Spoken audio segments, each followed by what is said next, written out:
और बरेली की रुबीना ने पति को चाय में सोने वाली दवा मिलाकर दी। जब वो सो गया तो उसने इकबाल से फोन पर कहा कि वो उससे मिलना चाहती। इकबाल ने उसे अपने घर बुलाया। सुबह हुई तो गांव में मातम पसर गया। किसी ने इकबाल की घर में ही हत्या कर दी। उसकी लाश घर के दरवाजे पर मिली। इकबाल की पत्नी ने रुबीना के खिलाफ केस दर्ज कराया और रुबीना ने पुलिस के सामने सारा सच उगल दिया।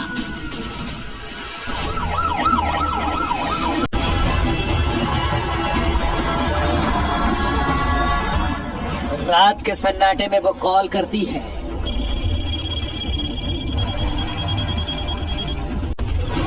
मैं तुमसे मिलना चाहती हूँ, कुछ जरूरी बात करनी है।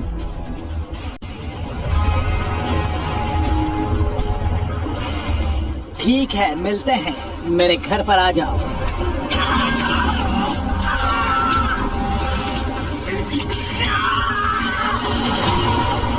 पुलिस के गिरफ्त में खड़े इस महिला के माथे पर आरोप है कि उसने बरेली में भोजीपुरा थाना क्षेत्र के गांव घुड़समसापुर के निवासी ठेकेदार इकबाल अहमद की हत्या कर दी।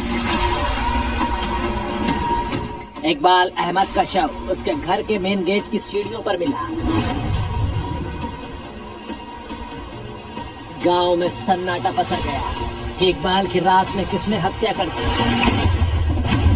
इकबाल की लाश पर कोई खरोच नहीं, न ही गोली मारी गई थी, न ही चाकू के निशान थे। गांव वालों ने घटना की सूचना पुलिस को दी और फिर शुरू हुई हत्यारे की तलाश। 29 जनवरी 2025, जगह भोजीपुरा बरेली। 35 साल की रुबीना ने इकबाल के पास जाने के लिए पति को नींद की गोली देकर सुला दिया। फिर रात करीब 12 बजे इकबाल के घर पहुंची। जब इकबाल संबंध बनाने के लिए करीब आ रहा था तो रुबीना ने एक हाथ इकबाल के मुंह पर रखा और दूसरे हाथ से उसका गला दबा दिया। हत्या करने के बाद महिला दबे पांव अपने घर आई और सो गई, जैसे कुछ हुआ ही ना हो। अगले दिन जब इकबाल का शव मिला तो हड़कंप मच गया। पहले तो आरोपी महिला ने पुलिस को गुमराह करने की कोशिश की, लेकिन बाद में उसने अपना जुर्म कबूल कर लिया। मृतक की पत्नी शहनाज की तहरीर पर इदरीस व रवीना, जो कि गांव के निवासी हैं, को नामजद करते हुए हत्या का मुकदमा पंजीकृत किया गया था। आज दिनांक 2 फरवरी 2025 को इस घटना का सफल अनावरण किया गया है तथा अभियुक्ता रवीना को हिरासत में लेकर गहनता से पूछताछ करने पर उसने अवगत कराया कि विगत 2 माह से उसका तथा मृतक का फोन से लगातार वार्ता होती थी।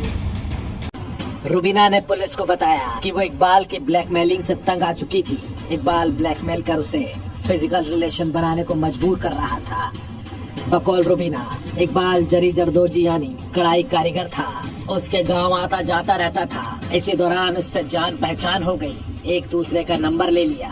फोन पर बात होने लगी। जब उसे चेतावनी दी कि अपने पति को बता दूंगी तो इकबाल ने कहा कि उसके पास कॉल रिकॉर्डिंग है और वो मेरा घर पर बात कर देगा। इस फोन की रिकॉर्डिंग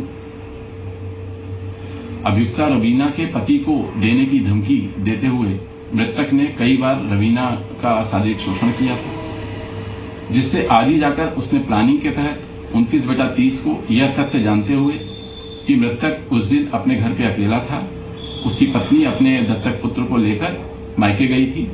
इस सूचना पर रात्रि में 11:45 पर उसने फोन करके मृतक को सूचित किया कि आज मैं तुम्हारे पास आ रही हूं, और तथा मृतक के पास जाकर प्रेमालाप के दौरान अवसर पाते हुए उसको गला दबा के उसकी हत्या कर दी। रुबीना की कलंक कथा पर यकीन करें तो वो इकबाल के ब्लैकमेल से तंग आकर या तो अपनी जान दे देना चाहती थी या इकबाल को मौत के घाट उतार देना चाहती थी। 29 जनवरी की शाम 8 बजे चाय बनाई जिसमें नशे की गोलियां डाल दी थी। पति मोबाइल फोन देखते देखते सो गया। 29 जनवरी 2025 रात 11:40। रुबीना, मैं तुमसे मिलना चाहती हूँ, कुछ जरूरी बात करनी है। इकबाल, घर आ जाओ, घर पर कोई नहीं है। जब रुबीना इकबाल के घर के बाहर चबूतरे पर खड़ी मिली, उसने संबंध बनाने की बात कही, तभी उसने बातें करते करते इकबाल के दोनों हाथों पैरों को दबाया, एक हाथ मुंह और एक हाथ से गला घोटकर मार डाला और शव दरवाजे की सीढ़ियों पर फेंक कर चली गई। उसने इस घटना को अपने पति से भी नहीं बताया था। मृतक इकबाल की पत्नी शहनाज की तहरीर पर रुबीना और उसके पति इद्रिस के खिलाफ मामला दर्ज हुआ तो पहले रुबीना ने गुमराह करने की कोशिश की, लेकिन बाद में जब पुलिस ने सख्ती दिखाई तो रुबीना ने अपना जुर्म कबूल कर लिया। रुबीना ने बताया कि पिछले 2 महीने से इकबाल से फोन पर बातचीत हो रही थी। इकबाल कॉल रिकॉर्डिंग वीडियो पति को भेजने की धमकी देकर उसका यौन शोषण कर रहा था। इसी बात से परेशान होकर 29 जनवरी को इकबाल की हत्या कर दी। पुलिस रुबीना के फोन की कॉल लॉग चेक करवा रही है कि रुबीना कितना सच बोल रही है, कितना झूठ। अवैध रिश्ते में कत्ल की यह वारदात बरेली में चर्चा का विषय बन चुकी है।